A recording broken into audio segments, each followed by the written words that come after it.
सोचिए एक ऐसा मुल्क जो दो बड़े बराज़मों को आपस में जोड़ता है और हमारी तमाम तर जोग्राफियाई तवक्कुआत को बिल्कुल उलट कर रख देता है। एशिया और यूरोप के बिल्कुल बीच में छुपी हुई ये मंजिल, आखिर इसकी असल कहानी क्या है? चले आज मिलकर इसी को एक्सप्लोर करते हैं और देखते हैं कि ये मुल्क दुनिया के सबसे मुनफरिद मकामात में से एक क्यों है। अब जरा इस बात पर गौर करें, आदात और शुमार बताते हैं कि यहाँ 97% आबादी मुसलमानों की है। अब नॉर्मली जब हम किसी मुस्लिम अक्सरियती मुल्क का नाम सुनते हैं तो जहन में एक जरा पदामत पसंद या रिवायती माशरे का खाका बनता है ना? लेकिन जैसे ही आप लोग यहाँ कदम रखते हैं वो सारे पुराने ख्यालात और अंदाजे टूट जाते हैं।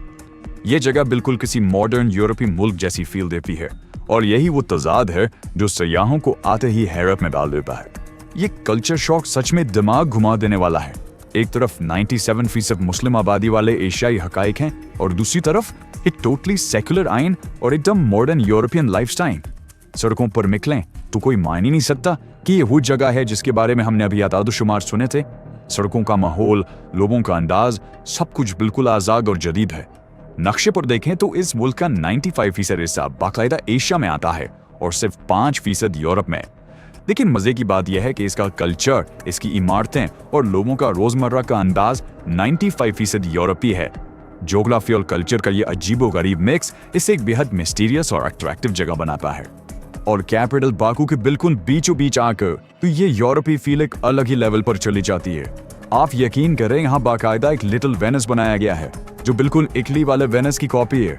लोग यहाँ लकड़ी की खूबसूरत कश्तियों यानी गोंडोलास पर बैठकर मसनूई नहरों की सैर करते हैं और ये सब एशिया के बिल्कुल दिल में हो रहा है। ये मनाजिर इस यूरोपीय वाइब को इतना पुख्ता कर देते हैं कि आप भूल ही जाते हैं कि आप कहाँ हैं। खैर, ये जदीदियत और खुलापन कोई आज की बात नहीं, इसके पीछे एक बहुत जबरदस्त हिस्ट्री है।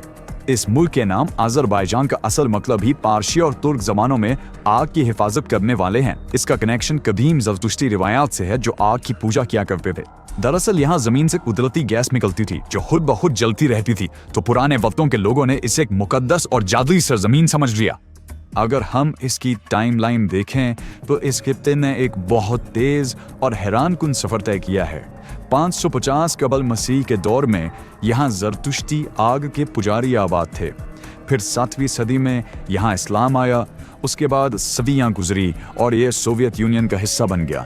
और फिर आखिरकार 1991 में सोवियत यूनियन के टूटने के बाद ये मुल्क एक आज़ाद और सेक्युलर जमहूरियत के तौर पर दुनिया के नक्शे पर उभरा। और मज़े की बात यह है कि इस सरजमीन पर वो कदीम आग आज भी जिंदा है। यनार दाग नाम का एक पहाड़ है जहां कुदरती गैस की वजह से पिछले 4000 साल से आग जल रही है। जी हाँ, 4000 साल से, और ये कभी नहीं बुझी। आज के दौर में देखें तो बाकू के मशहूर फ्लेम टावर्स भी आग के शोलों की तरह डिजाइन किए गए हैं। यहाँ तक कि नौरोज के त्यौहार पर लोग आज भी पुरानी रिवायात की तरह आग जलाकर इसके ऊपर से छलांगे लगाते हैं। लेकिन दोस्तों, वो चीज जो इस मुल्क को वाकई बाकी तमाम इस्लामी ममालिक से बिल्कुल अलग करती है वो है यहाँ के खवातीन का लाइफस्टाइल और उनकी मुकम्मल आज़ादी। आईनी तौर पे कोई मजहबी पाबंदी नहीं है। खवातीन का पहनावा बिल्कुल मॉडर्न और यूरोपीय है और हिजाब या अबाया पहनने की कोई लाजमी शर्त नहीं। वो बिजनेसेस लीड कर रही हैं, सड़कों पर आज़ादी से ड्राइव कर रही हैं और मुआशरे में एकदम खुले और जदीद अंदाज में अपनी जिंदगी गुजार रही हैं। मर्द और औरतें बिल्कुल बराबरी की सतह पर काम करते नजर आते हैं। तो किसी भी रिवायती इस्लामी रियासत से जो तवक्कुआत वाबस्ता होती हैं उनकी बिल्कुल बरक्स यहाँ रोज़मर्रा की ज़िंदगी, खाने पीने के अंदाज और सोशल नॉर्म्स 100% किसी रूसी या यूरोपीय मॉडल जैसे हैं। कैफे कल्चर हो, सड़कों का पहनावा हो या नाइट लाइफ, कोई रोक टोक नहीं है। सब कुछ एक इंतहाई आज़ाद और मगरबी अंदाज में ढला हुआ है। किसी ने बिल्कुल परफेक्ट बात कही है कि सड़क पर चलते हुए आप अंदाजा ही नहीं लगा सकते कि यह एक मुस्लिम अक्सरियती मुल्क है, क्योंकि लाइफस्टाइल मुकम्मल तौर पर ओपन और मॉडर्न है।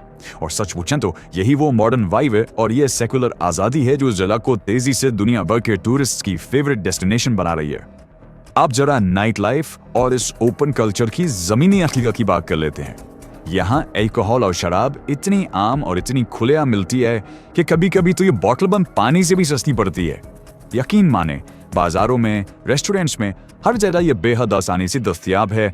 ये इस आज़ाद और सेक्युलर सोसाइटी की एक बहुत बड़ी हकीकत है जो टूरिस्ट को अपनी तरफ खींचती है।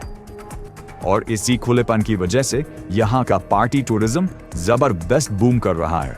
बाकू की फेमस निजामी स्ट्रीट पर रात को आकर देखें, खुले आसमान तले म्यूजिक और ओपन एयर डांस फ्लोर्स चलते हैं। क्लब्स और पब्स की तो कोई कमी ही नहीं, जहां प्रोफेशनल डांसर्स परफॉर्म करते हैं। और हाँ, मर्दों और औरतों का बिल्कुल आजादाना मेलजोल है, कोई सोशल बैरियर्स नहीं। ये अनरिस्ट्रिक्टेड माहौल दुनिया भर से नौजवानों के लिए किसी मैग्नेट से कम नहीं। तो आप देख सकते हैं कि जबरदस्त टूरिज्म और माशी बूम की असल ताकत यही आजादियां हैं। बजट ट्रैवलर्स और पार्टी करने वालों के लिए एक जन्नत है।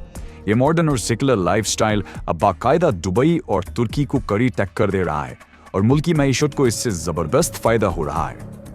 अच्छा, नाइट लाइफ और पार्टी कल्चर से थोड़ा हटकर यहाँ के कुदरती अजायबात भी आपको हैरान कर देंगे। क्या आपको मालूम है कि पूरी दुनिया के 50% मड वॉल्केनोज यानी कीचड़ उबलने वाले आतिशफशां सिर्फ इसी एक मुल्क के अंदर है? यहाँ जमीन से लावे की बजाय उबलती हुई ठंडी मिट्टी निकलती है।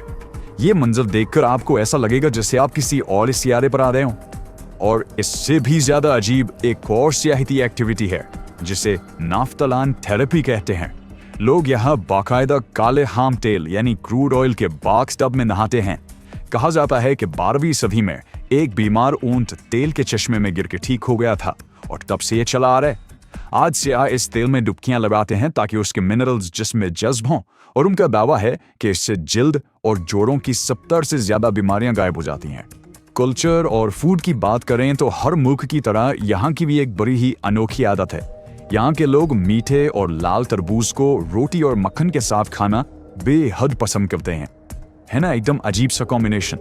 बाहर से आने वालों को ये सुनकर बेसाख्ता हंसी आ जाती है, लेकिन मुकामी लोगों के लिए ये रोजमर्रा की एक इंतहाई आम और फेवरेट डिश है। लेकिन दोस्तों, सयाहों के लिए सबसे कमाल की चीज क्या है? वो है इस सफर का हद से ज्यादा सस्ता होना। जरा तस्वुर करें, एक तरफ आपको मुकम्मल यूरोपीय वाइब मिल रही है और दूसरी तरफ अखराजात इतने कम कि ई वीजा सिर्फ 9 से 30 डॉलर में मिल जाता है। हॉस्टल का एक रात का किराया 5 से 20 डॉलर और बेहतरीन मुकामी खाना सिर्फ 3 से 8 डॉलर में आ जाता है। एकदम टाइट बजट पर रहते हुए यूरोप का मजा लेने का इससे शानदार मौका और क्या होगा। और हाँ, जियोपॉलिटिक्स के हवाले से भी यहाँ एक बड़ा दिलचस्प एंगल है। साउथ एशिया के साथ, खास तौर पर पाकिस्तान के साथ, इस मुल्क के इंतहाई गहरे और मजबूत सियासी ताल्लुकात हैं। कराबाख के तनाज़ुर में पाकिस्तान ने अज़रबैजान की इतनी भरपूर सपोर्ट की कि इसी यकजहती की वजह से पाकिस्तान ने आज तक आर्मीनिया को बतौर रियासत तस्लीम ही नहीं किया। आलमी सियासत में ये दोस्ती वाकई एक अनोखी मिसाल है और इस दोस्ती का इम्पैक्ट ग्राउंड पर भी बिल्कुल साफ नजर आता है। आज दारुल बाकू के अंदर लगभग 10,000 से ज्यादा साउथ एशियन और पाकिस्तानी एक्सपैट्स रह रहे हैं। ये लोग वहाँ बड़े बड़े रेस्टोरेंट्स और सुपर स्टोर चला रहे हैं, टूरिज्म को बूस्ट कर रहे हैं और बाकू की रोजमर्रा लाइफ का एक बहुत अहम और वाइब्रेंट हिस्सा बन चुके हैं।